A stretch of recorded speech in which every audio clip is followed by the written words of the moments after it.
Donc moi, je m'appelle Thévenée Laurie, je suis travailleuse sociale à l'association Albert Périguer depuis juin 2023 et référente du dispositif Parcours de sortie de la prostitution.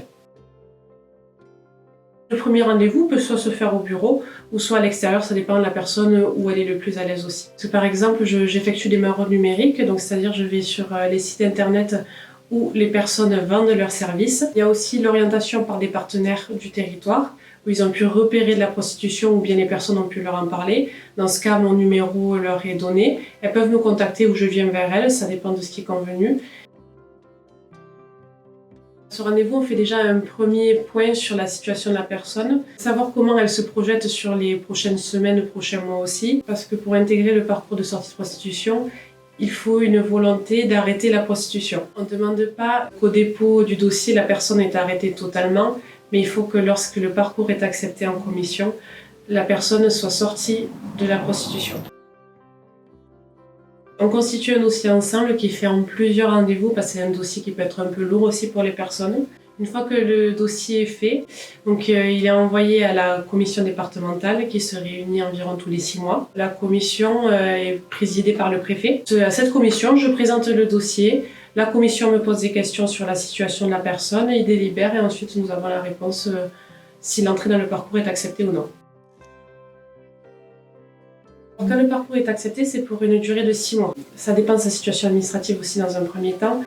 Admettons, elle n'a pas de papier. L'entrée dans le parcours lui accorde une autorisation de séjour de 6 mois.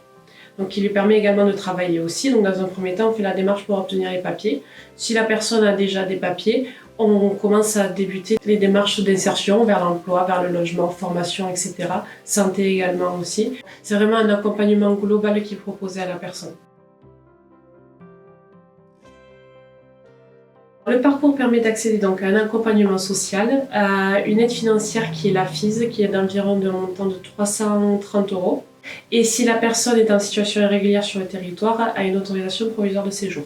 L'entrée dans le parcours accorde aussi un droit à l'hébergement. Ça dépend toujours de la situation de la personne, si elle a un peu d'épargne ou non. Elle peut avoir accès à un CHRS, elle peut avoir accès à l'accueil d'urgence ou elle peut avoir accès directement à un logement autonome. Elle peut être aussi hébergée chez des amis, elle peut rester, c'est son choix aussi à elle également. Mais si elle n'a pas de solution d'hébergement, je peux l'accompagner dans cette démarche.